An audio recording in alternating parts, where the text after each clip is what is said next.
laisser la place à la Russie. On laisse le Maroc, les Émirats. Il faut mettre le rapidement possible fin au malentendu actuel qui profite aux adversaires de l'Algérie, notamment le Maroc.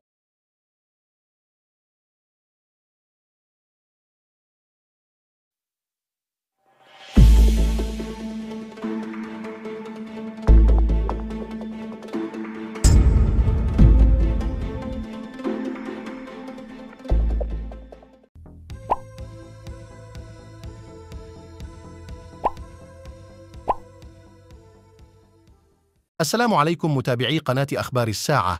تتعرض القناة يوميا إلى كم هائل من التبليغات أدت إلى الحد من انتشار الفيديوهات. المرجو منكم دعم قناتكم التي تعنى أولا وآخرا بالدفاع عن المغرب وتنوير الرأي العام بكل ما يتعلق به بخطوات بسيطة هي كالآتي: تسجيل الإعجاب بالفيديو، الاشتراك في القناة، وتفعيل التنبيهات، ثم التعليق على الفيديو، وشكرا. Qui est la branche armée au Sahel de l'État islamique. C'est des accusations très graves, il y a des soupçons, il y a des doutes, il n'y a plus de confiance, il n'y a plus d'accord, il n'y a plus de harmonie dans la vision. Les Maliens, les dirigeants maliens avec le soutien militaire et politique et financier de la Russie ne sont plus d'accord avec l'accord d'Alger, ils ne sont plus d'accord pour se laisser faire face aux groupes terroristes. Je les comprends, moi personnellement je les comprends. Je respecte, le dogme de la diplomatie algérienne, c'est le respect de la souveraineté des pays, notamment des pays voisins. Si les autorités maliennes ont décidé d'en finir avec les groupes armés, de désarmer les groupes qui sont présents sur le territoire, c'est noble de leur part. C'est un principe politique que normalement tout le monde peut comprendre. En Algérie, on n'aurait jamais accepté que des groupes armés soient présents sur notre territoire. Même si l'histoire de l'Algérie et l'histoire du Mali est totalement différente, aujourd'hui il y a un État malien qui est fort, qui a, encore une fois, le soutien d'une grande puissance qui est la Russie, et qui veut donc régler ce problème avec les armes. Elle n'est pas contre le dialogue, elle est contre le dialogue avec certains terroristes, et elle est contre le dialogue avec des groupes qui sont encore armés et qui détiennent encore des villes entières ou des portions entières du territoire malien. Ça se comprend totalement. Je pense que s'opposer à cette vision serait juste totalement contre-productif pour l'Algérie. L'Algérie aurait tort de ne pas laisser les autorités maliennes contrôler leur territoire. Elle aurait complètement tort d'appuyer les rebelles Touareg. Je suis désolé, il y a 800 000, 1 million de Touareg, oui, mais les Maliens sont beaucoup plus nombreux que la minorité Touareg. La minorité Touareg reste quand même une minorité. Une minorité ne peut pas imposer son diktat à la majorité. Les Maliens sont pratiquement 22 millions d'habitants. Et on ne sait même pas d'ailleurs est-ce que les groupes armés Touareg sont représentatifs de tous les Touareg. Mais il n'y a pas eu d'élection. Nous voulons l'indépendance. Ils n'ont pas voulu l'indépendance, n'ont pas pu arracher l'indépendance. Ils ont un accord depuis 2015. Maintenant, l'État malien ne veut pas d'eux. Il veut d'un dialogue, mais pas avec des gens armés, ça se comprend. L'Algérie n'a pas à vraiment fauté en accueillant ou là en accordant le refuge à certains leaders de ces groupes armés, ou là, je ne sais pas, moi j'ai pas de preuves. Je ne peux pas accuser sans preuve. Moi j'ai pas de preuves, mais concernant l'émir Ayed Agrali, il n'y a pas un observateur, il n'y a pas un journaliste spécialisé, il n'y a pas une source qui connaît Sahel, qui ne le donne pas comme étant un allié des autorités algériennes. Il faut que l'Algérie s'explique définitivement sur cette histoire. Définitivement. Nous avons lutté contre le terrorisme, on n'est pas là et on ne l'acceptera jamais, et même le peuple algérien ne l'acceptera pas, qu'on donne une protection à un terroriste. Maintenant, l'Algérie doit protéger ses intérêts, c'est légitime. Pour protéger ses intérêts, il faut avoir de bonnes relations avec ses voisins.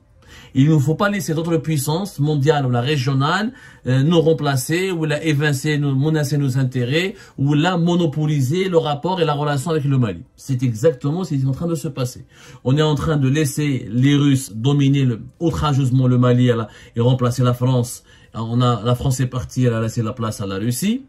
On laisse le Maroc, les Émirats et les autres pays se rapprocher des élites dirigeantes au Mali pour avoir une influence notable sur ce pays, alors que l'influence d'Algérie est en train de reculer.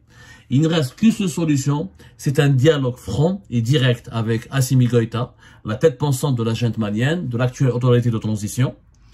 Il faut dialoguer avec lui, il faut en parler avec lui, il faut trouver des solutions avec lui. Il ne faut pas l'avoir comme ennemi. L'Algérie ne peut pas et ne sera jamais, elle n'a pas pour intérêt d'être l'ennemi du Mali.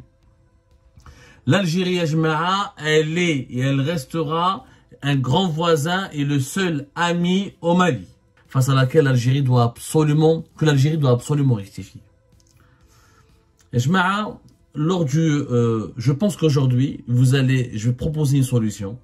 Moi, j'appelle M. Abdelmajid Tebboune, le président Tana, algérien. Il doit absolument inviter Assimi Goïta. Il faut que l'Algérie lance une invitation officielle à Assimi Goïta, le président intérimaire du Mali, pour qu'il vienne à Alger.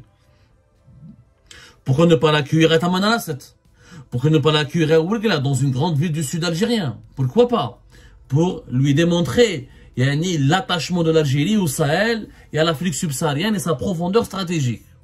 Et il faut que Assimi Goïta soit reçu en Algérie, il faut qu'il rencontre les dirigeants algériens, il faut lui parler directement, il faut mettre le rapidement possible fin au malentendu actuel qui profite aux adversaires de l'Algérie, notamment le Maroc, notamment les Émirats Arabes Unis, notamment Israël, notamment la Russie qui est devenu le gendarme du Sahel actuellement. Nous avons été évincés du Sahel et cette éviction est une menace stratégique pour notre avenir. Le Mali, c'est 1300 km avec l'Algérie.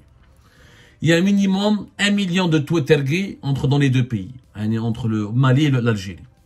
Dont la moitié de ces Touaregs, de ces 1 million, ont l'habitude de circuler librement entre les deux pays et ils ont des attaches familiales avec l'Algérie comme avec le Mali, notamment dans la région du Nord.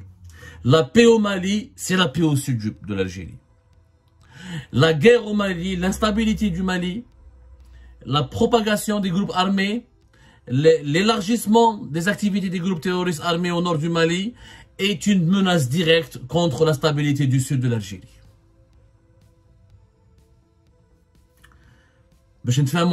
Ça va péter, quand ça pète au Mali, ça pètera en Algérie. Depuis 2011-2012, l'insécurité au nord du Mali impacte l'Algérie, ça nous coûte 10 milliards pour sécuriser nos frontières, ça nous coûte 10 milliards pour garantir la paix, on n'arrive pas à développer le tourisme comme il se doit là-bas parce qu'on a peur des activités du groupe armé, et si malheureusement l'État malien s'effondre, on aura une menace contre notre sécurité nationale directement.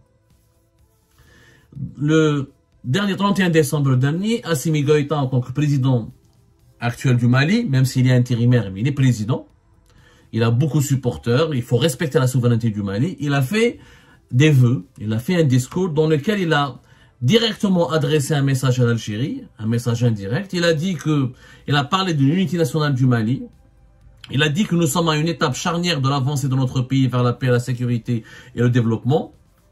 Il a dit que j'ai pris l'option de privilégier l'appropriation nationale du processus de paix en donnant toutes ses chances à un dialogue direct intermalien pour la paix et la réconciliation, afin d'éliminer les racines des conflits communautaires et intercommunautaires. Cette décision que nous avions déjà partagée avec les différents acteurs nationaux et internationaux concerne dès l'entame du retrait de la MINUSMA, qui était la mission des Nations Unies au nord du Mali, et exige de nous Maliens et Maliennes que nous nous donnons la main afin de réconcilier notre pays et assurer la cohésion nationale. Une appropriation nationale du processus de paix et un dialogue intermalien. Assimi Goïta, il dit à l'Algérie, c'est fini. On ne veut plus de la médiation de l'Algérie. Et l'accord d'Alger de 2015, qui devait assurer la paix entre une dizaine de groupes armés rebelles Touareg et l'État malien ne le reconnaît plus. Le Mali a repris son territoire et avec l'appui militaire de la Russie, il a conquis le 14 novembre 2023 la ville de Kidal, la grande ville Tergui du Nord, qui a échappé au contrôle de l'armée malienne depuis 2012-2013. Il a fait des avancées significatives dans le nord du pays.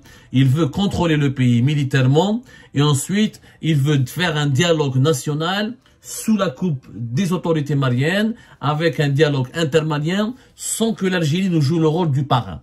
Le parrainage de l'Algérie n'est plus souhaité par les autorités maliennes actuelles. C'est une gifle à l'Algérie qui a toujours joué un rôle très important au Mali et qui a toujours bénéficié de la confiance des élites dirigeantes maliennes. La presse malienne, beaucoup de critiques contre l'Algérie. Les intellectuels maliens ont beaucoup de critiques contre l'Algérie. Par exemple, le journaliste malien Malik Konaté, il dit que l'application de l'Algérie dans le processus de paix au Mali n'est pas désintéressée. Alger est le médiateur principal sur la question Touareg au Mali depuis plus de 50 ans. Et ce n'est pas un hasard. L'ancien ministre malien de la Justice Mamadou Ismail Konaté. Les liens sont culturels, sécuritaires, mais également économiques. L'Algérie est un fournisseur essentiel des denrées alimentaires dans le nord, tout le nord du Mali. Mais ces intellectuels et ces anciens ministres maliens et ces journalistes maliens ne comprennent pas l'attitude de l'Algérie face aux efforts de l'armée malienne pour reconquérir leur territoire.